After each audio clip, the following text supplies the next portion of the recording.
नमस्कार दोस्तों, मेरा नाम है अम्बेडकर और आपका स्वागत है हमारे प्यारे चैनल अम्बेडकर सिंघानिया पर। दोस्तों, आप लोगों को बता दें कि क्रिकेटर वैभव सूर्यवंशी को मिला राष्ट्रीय बाल पुरस्कार। वीर बाल दिवस पर राष्ट्रपति 18 राज्यों के 20 बच्चों को पुरस्कार दिए। वीर बाल दिवस के मौके पर राष्ट्रपति द्रौपदी मुर्मू शुक्रवार को 20 बच्चों को प्रधानमंत्री राष्ट्रीय बाल पुरस्कार से सम्मानित किया। इन बच्चों को 18 राज्यों और केंद्र शासित प्रदेशों से चुना गया है। इन्हीं में से एक हैं बिहार के 14 वर्ष के क्रिकेटर वैभव सूर्यवंशी। वैभव सूर्यवंशी दिल्ली पहुंच गए हैं, इसलिए वे आज विजय क्रिकेट हमारे टूर्नामेंट में मणिपुर के खिलाफ मैच नहीं खेल रहे हैं। 12:30 में भारत मंडप में एक और इवेंट में बाल पुरस्कार विजेता और देश भर से आए स्कूली बच्चे शामिल होंगे, जहां पीएम मोदी उन्हें संबोधित करेंगे। वीर बाल दिवस से गुरु गोविंद सिंह के 4 बेटियों की शहादत के सम्मान में आयोजित किया जाता है। गुरु गोविंद के 3 पत्नियों से 4 बेटे थे, जिनका नाम अजीत, जुझार, जोरावर और फतेह था। इन्हें साहिबजादे भी कहा जाता है। तो आज के दिन ही 26 दिसंबर 1705 के चारों बेटों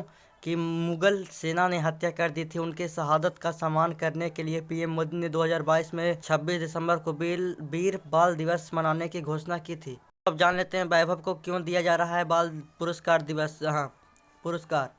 दोस्तों, 14 वर्ष के वैभव क्रिकेट में अब तक कई रिकॉर्ड अपने नाम कर चुके हैं। अंडर 19 वर्ल्ड कप में वैभव ने सबसे ज़्यादा छक्के मारे थे।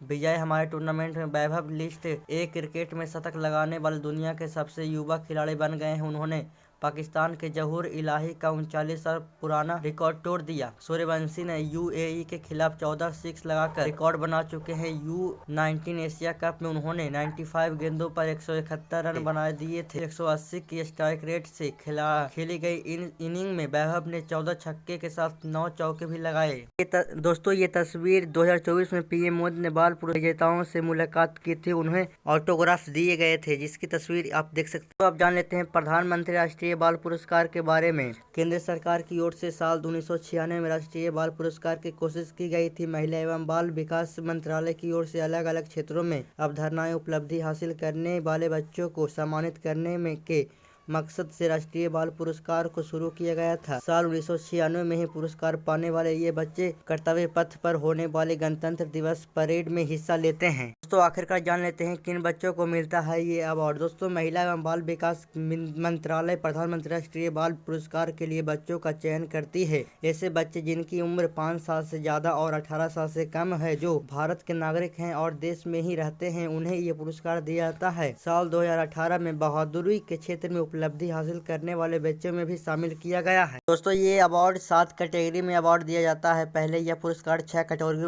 कैटेगरी में दिया जाता था। इनमें कला और संस्कृति, बहादुरी, नवाचार, इनोवेशन, शैक्षणिक, सामाजिक सेवा और खेल में शामिल था। अब इसमें साइंस और टेक्नोलॉजी भी जोड़ा गया है। अवार्ड जीतने पर क्या मिलता है? प्रधानमंत्री राष्ट्रीय बाल पुरस्कार के हर विजेता को एक मेडल और एक सर्टिफिकेट दिया जाता है। इसके साथ पुरस्कार विजेताओं को 1 लाख रुपए का नगद पुरस्कार भी मिलता है। दोस्तों, आप लोगों को बता दें कि 2024 में 17 बच्चों को अवार्ड दिया गया था। कोलकाता में रहने वाले अनीस सरकार को 2024 में बाल पुरस्कार दिया गया था। अब तक उनकी उम्र 3 साल 8 महीने और 19 दिन की थी। राष्ट्रपति मुर्मू ने अनीस को मेडल और सर्टिफिकेट देकर सम्मानित किया। इसी के साथ दोस्तों, गया जी में फसल की रखवाली कर रहे पति पत्नी की हत्या, खेत में गला रेता गया। बहू बोली रात में सोने आए, सुबह फोन किया तो नहीं उठाया। गया जी के शेर घाटी देर रात तक अपराधियों में वार्ड सदस्य महिला और उनके पति की हत्या कर दी। दोनों का गला रेता गया है। पति पत्नी फसल की रखवाली के लिए बधार में झोपड़ी में सो रहे। दोस्तों, मृतक केसरी देवी 48 वर्ष की थी। वार्ड नंबर 1 से वार्ड सदस्य थी। पति का नाम प्रदीप यादव, जिनकी उम्र 57 वर्ष है। एक साथ पति पत्नी की हत्या से गांव में डर और आक्रोश का माहौल है। घटना चापी गांव की है। दंपति गुरुवार की रात खाना खाकर अपने घर से खेत आए। शुक्रवार सुबह जब दोनों ने फोन नहीं उठाया तो परिवार के लोग खेत पहुंचे और डबल मर्डर का खुलासा हुआ। पुलिस मौके पर पहुंचकर मामले की जांच कर रही है। जमीन विवाद, पुरानी रंजिश जैसे अलग अलग पहलू से मामले की पड़ताल की जा रही। दोस्तों, वारदात वाली जगह की घेराबंदी कर जांच करते हुई पुलिस, जैसा कि आप तस्वीरों में देख सकते हैं। तो मृतक के बेटे ने कई बार कॉल किया, फोन रिसीव नहीं हुआ। बेटे रवि कुमार ने बताया कि शुक्रवार सुबह मैंने कई बार अपने पिताजी को फोन किया, लेकिन कॉल रिसीव नहीं हुआ। अनहोनी की आकांक्षा से डर गया, भागे भागे बधार की ओर निकला। वहां पहुंचे तो मेरे होश उड़ गए। खेत के पास मेरे माता पिता के साथ पड़े थे। दोनों का गला रेता गया था। यह सब देखकर परिवार के लोग जोर जोर से चिल्लाने लगे। शोर सुनकर आसपास के लोग मौके पर पहुंचे। इसी के साथ दोस्तों मृतक की बेटी बोली खेत को लेकर विवाद था। हत्या के पीछे के कारणों का फिलहाल खुलासा नहीं हो सका है। पुलिस आपसी विवाद और अन्य बिंदुओं पर जांच कर रही है। केसरी देवी के वार्ड सदस्य होने के कारण पंचायत स्तर पर भी कई एंगल खंगाले जा रहे हैं। वारदात के बाद से चापी गांव में सन्नाटा पसरा है। परिजनों का रो रो कर बुरा हाल है। हालांकि बेटी रिंकू कुमारी ने बताया कि जिस खेत की रखवाली के लिए माता पिता आए थे उसी को लेकर विवाद। तो दोस्तों आज के लिए बस इतना ही। धन्यवाद।